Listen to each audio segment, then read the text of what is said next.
Hi everyone, my name is Lauren and welcome back to my library. Today I'm here to bring you the first part of my May wrap-up.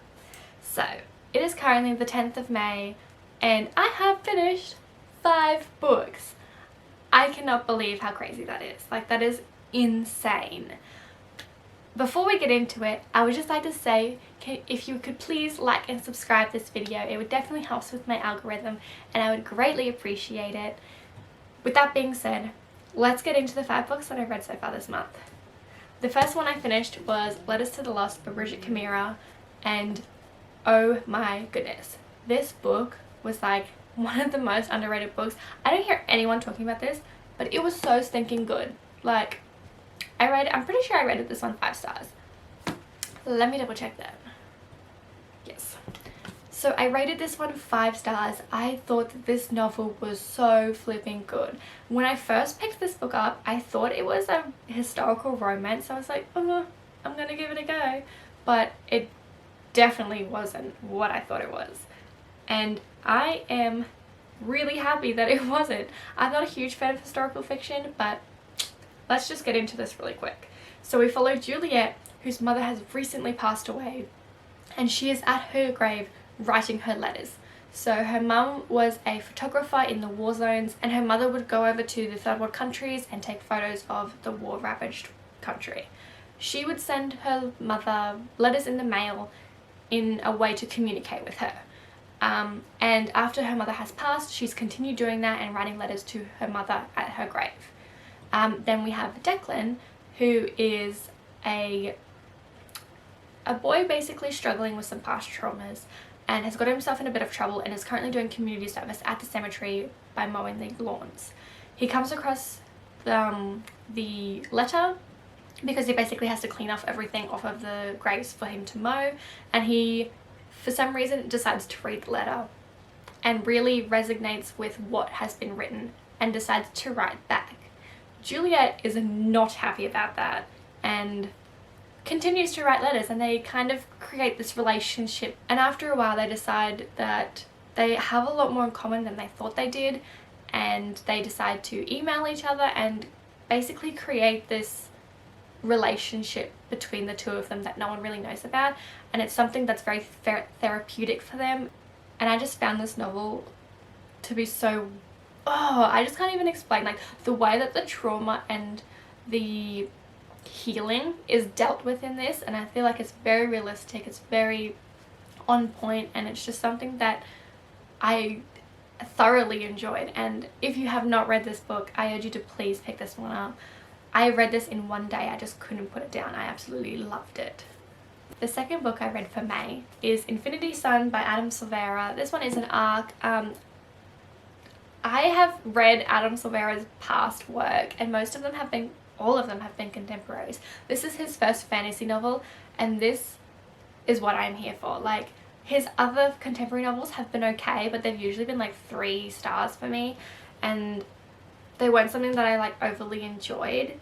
But this one I rated 4 stars. It was so good. I loved the idea of superpowers being brought into this. So there are 2 types of people in this novel, ones that were born with powers and ones that take it. So you can ingest certain things and it gives you the power.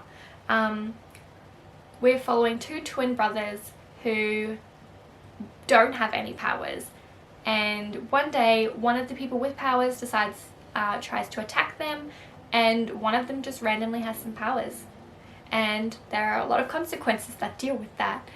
And I thought this novel was just so well done. I was so enthralled with it. I was so invested. The brother without the powers, though, wasn't a huge fan of him. Kind of annoyed me a little. But the whole premise and the plotline of this was really intriguing, and I'm just like, it was so good. I just could not stop reading it. The next book I have to share with you is The Perks of Being a Wallflower by Stephen Chbosky. I have read this before. It has been a long time in the making for me to reread this. I remember posting a picture on Instagram this time last year saying that I was ready to reread it, and I just never got around to it. But last weekend I decided to pick it up for the Read-A-Thon, and I just smashed through it in one afternoon. It's only a really small book, but I've forgotten how impactful this novel was. It definitely made me sit back and reflect on my past and the way I deal with things and my group of friends and how supportive they are, and it just definitely brought out emotions and feelings that I hadn't really reflected on in such a long time. I think this novel is so good and it definitely deserves to be a modern day classic. I just like am blown away. I don't remember ever having this emotion towards it. It was like a good book when I read it, but I have this newfound love for it now, and there are just so many things. I wish I had annotated it, and I wish I had tabs so that I could have, because there were so many lines and passages in here that just really spoke to me on a level that I haven't had in such a long time, and I just really appreciated it. The next book I read for the month of May is Kingdom of Souls. I rated this book 2 stars. I originally planned to DNF it at about 60% of the way through, and I was like, no, I need this book for my read-a-thon, so I finished it. And this book is not a little book. It's like a 16-hour audiobook, I think, and I was just like not vibing with it at all. And yeah, I got about 60% of the way through and I was like, oh, bug. I got about 60% of the way through and like a lot had happened, but also nothing had happened. There was a lot of explaining and world building, but it was like, I don't even know. It just didn't vibe with me, and I wanted to love it so much. I really enjoyed the magic system and the world building and things like that, but just the plot, just nothing happened. But it was also so intricate at the same time. I don't feel like I absorbed a lot of what actually happened in the story, and by the point of me wanting to DNF it, I was just like, I just wasn't invested or interested in any of the things that had happened, and I didn't love it. So this one is following Ara, who basically really wants magic, and her family is really well known and really strong. They have really strong magic and really strong bloodlines, and she's like 17, I think. I don't think it says her age, but by the time that she's that age, basically you're supposed to have common powers already, and she has not. And she decides to sell her life, some of her years, in order to gain magic. And this whole thing happens with her mother being like an evil person and trying to summon a demon king that she's in love with, or something rather. It was a very intricate plotline, and I think this book could have been put into a series on its own. Like the amount of stuff that happened in here towards like the last 50 pages, like it was very drawn out for what it was, and I didn't love the main character. And I didn't even like the main love interest that was in this, and I just felt that their relationship was just like whatever.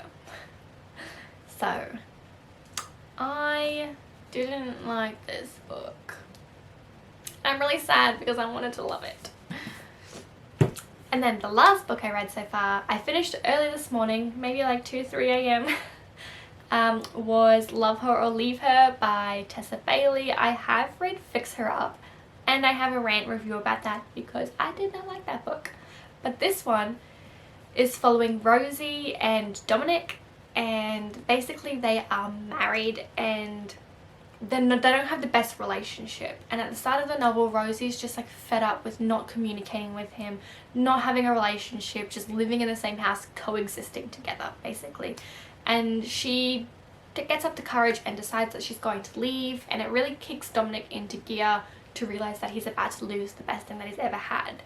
And I liked this novel. It is very steamy. There are some sexy times in this novel, and I will say that the only thing I didn't like about it was the dirty talk. It just makes it really uncomfortable, and his nickname for her was Honey Girl, and it just feels like it makes me feel like it like cheapened the whole thing. But I did enjoy the rest of the plot. I really enjoyed that they went to therapy and tried to work out their issues, and there was a lot of communication and a lot of character development, and I appreciated that. I definitely just like, that was like the main point. I love character development and actually having healthy communication and having a healthy relationship, because I feel like we don't see that enough in novels, and I feel like a lot of toxicity is called love, and I don't approve of that, and I have been very vocal about that on my channel. But I think that this one was pretty good. And yeah, I don't think I saw, as I read it, there being a lot of problematic content in it, whereas the Fixer Up one, I was just like, steer clear of that one. That was so problematic for me. But yeah, I think that Dominic and Rosie definitely had a lot of chemistry and a lot of sexual tension. And I also think because this was a slow burn, kind of, like, you knew that they were married, but they weren't allowed to sleep together because the therapist told them not to. So there was like that sexual tension in that build, and like, I am all for slow burn, so I definitely enjoyed that aspect of it. And yeah, I think that just made this book what it was for me, and I ended up rating this one 4 stars. So those are all the books that I have read so far. I will be back next weekend to update you on what I've read, and hopefully it's a whole heap, because I need to get a move on if I want to finish 12 books this month for the Read-A-Thon. I think I'm at a good place. I'm averaging 2 books a day, so even if I do slow down a little bit, I should still be able to finish a few more books before the month is out. We still have like 30 days. Is there like 31 days in this month? That would be so good. We're 10 days in. I still have 21 days left to go. So if technically if I keep up the speed that I'm reading, I can finish 15 books this month. And I know that's not going to happen. My aim is still 9, so I only really have to read 4 more for the rest of the month, but I'm being hopeful. Anyways, you're going to see me in like 3 seconds, so I'll see you then. So it is currently the 24th of May, and I'm here to bring you the last 2 weeks of reading that I have done. So in those 2 weeks, I didn't do as good as the first 10 days or so. I have only read 3 books, but one of them is giant, so it's okay. And one of them wasn't even on my list, so that's also okay. The first one I finished was From Twinkle with Love by Sanji Menon. I rated this one 3 stars. I didn't love it. I liked the idea and the premise behind it and things like that, but as I went further along in the story, it's just something that I don't know, there was just something about the main character. I feel like her motives completely changed from one chapter to the next, and she turned into this person that I didn't like, and then yeah, it wasn't very consistent. She didn't stick to her motives, and everything she wanted kind of I didn't relate to it, I guess, as much as some other people would, but it just wasn't my thing. So in this novel we are following Twinkle, and she is an aspiring director in high school.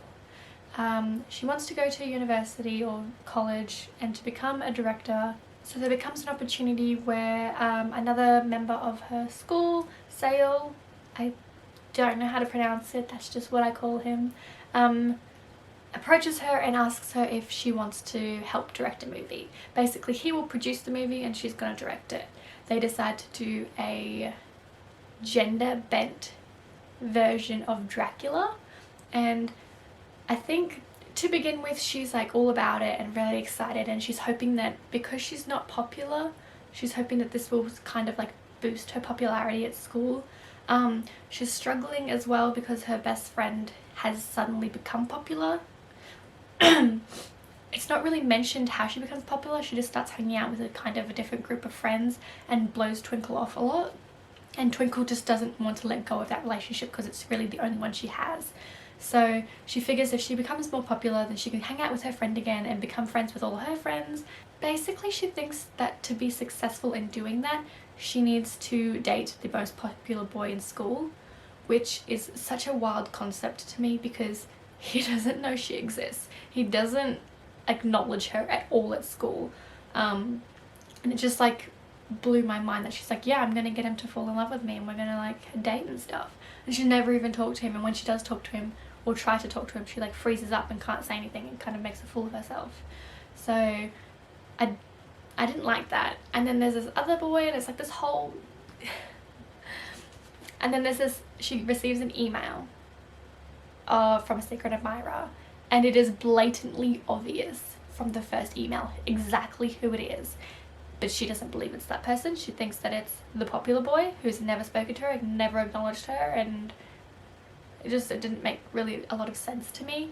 And she puts so much effort into this secret admirer email at the start, and she like is convinced that it's him, but is also falling in love with the guy that's producing the movie, and is holding herself back from being with him in case the secret admirer turns out to be the popular dude, which also happens to be the producer's brother. And it's just like, it was a clusterfuck. Let's just be real with that. It was wild, and I just didn't relate to it very much. It was fun and enjoyable, but like a lot of it just didn't agree with it. And then the second book that I finished in the last 2 weeks is Red Sister by Mark Lawrence, one of the massive books that I wanted to read this month, and I'm quite happy that I did it. I'm proud of myself.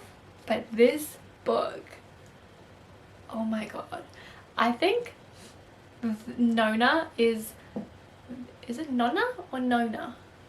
I'm pretty sure, well, the narrator pronounces her name Nona, so I'm pretty sure that's how you say it. Nona. Nona? Nona. It's Nona. Nona, the main character in this novel, is the most ruthless character I have ever read. Like, Mia Kavir has nothing on Nona. Like, holy crap.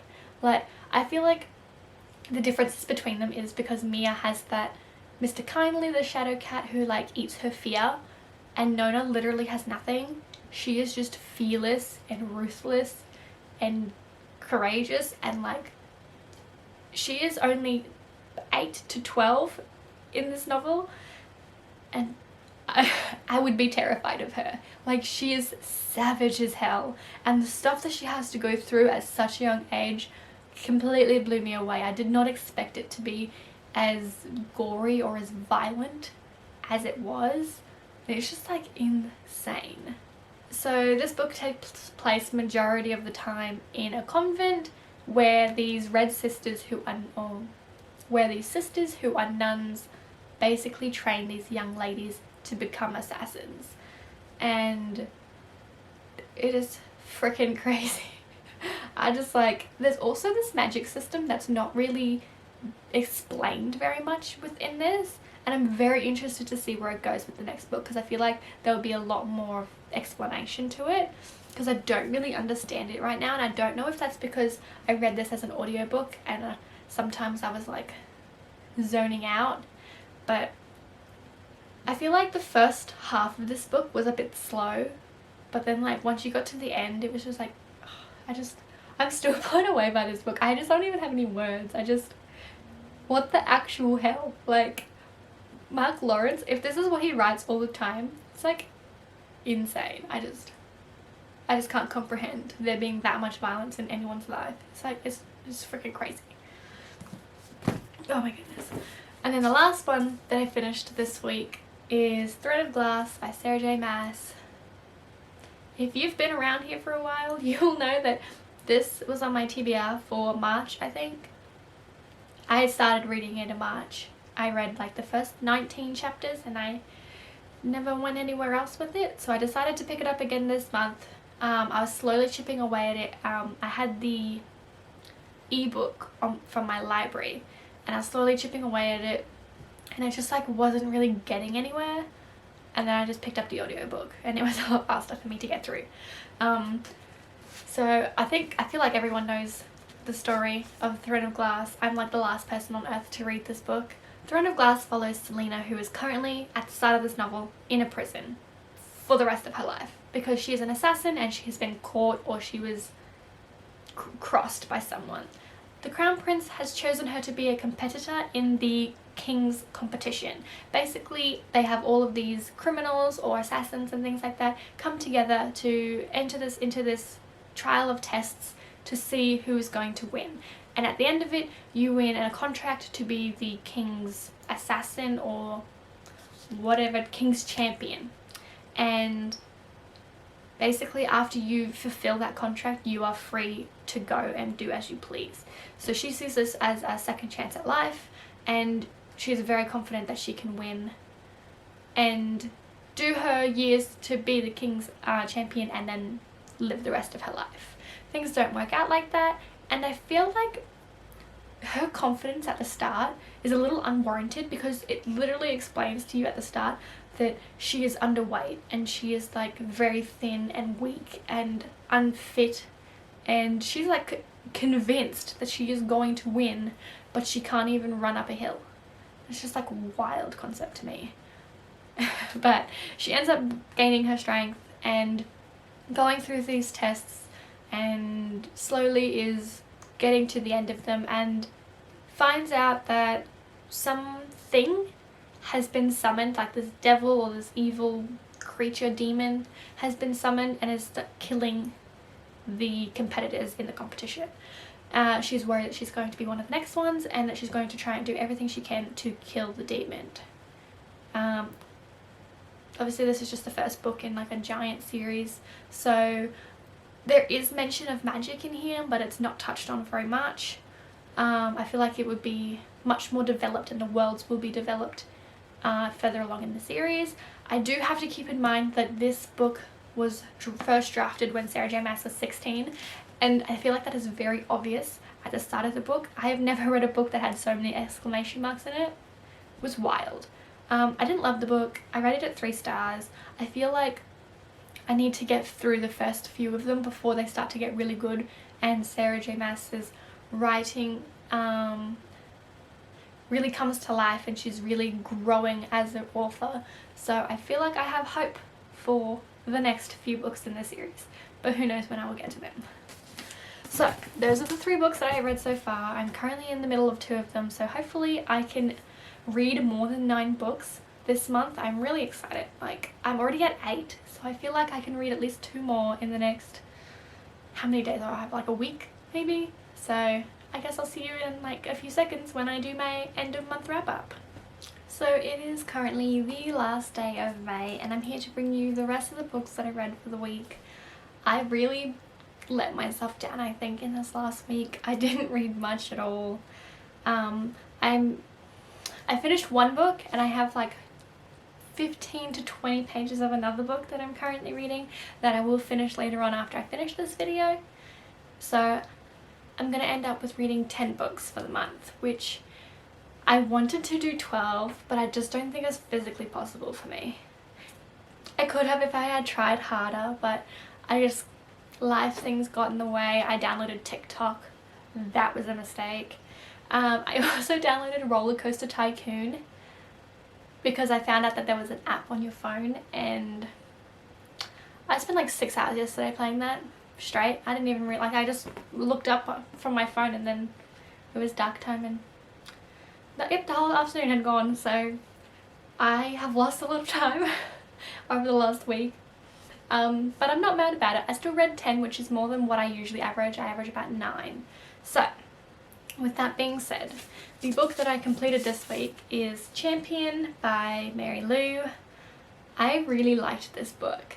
I think it was it would have been a solid ending. I don't know what book 4 is going to be like, but if they hadn't have put the epilogue into this novel, I think it would have been such a good way to end the series. And I'm not sure how I feel going into book 4, because I don't really know what's going to happen, and I feel like this was such a solid trilogy that it's a very fine line between wanting more and then giving more and it like being too much. So I think that it's always better to be left wanting more in majority of cases, and rather than being given too much. But this one is obviously following Day and June as they are trying to fight the colonies from taking over the Republic. This is the 3rd book in the series, so I'm not going to go into too much detail, but it's high stakes, high intensity, lots of action, there's romance twisted in there, and it was just, it was so good. and there was a part where I thought that someone was gonna die right at the end, and I was like, if Mary Lou does this to me, I am never going to forgive her. And I'm happy that they didn't die. Like, I really am happy that they ended up staying alive, but I think it also would have been a good conclusion to the novel as well. But yeah, it broke my heart a little towards the end, but she picked it back up. She made me happy again, so like I can't fault it. I really enjoyed it. I believe I rated it 5 stars. It's just such a good series. And the other book that I'm currently reading, I'm gonna have to look it up because I don't remember the name of it. It is called The Year Shakespeare Ruined My Life by Danny Jensen. Now this is an ebook or an e-arc that I got from NetGalley. It's like a YA LGBT plus rom-com type book. I'm not loving it. I think it'll probably be like a really low 3-star by the time I'm finished with it.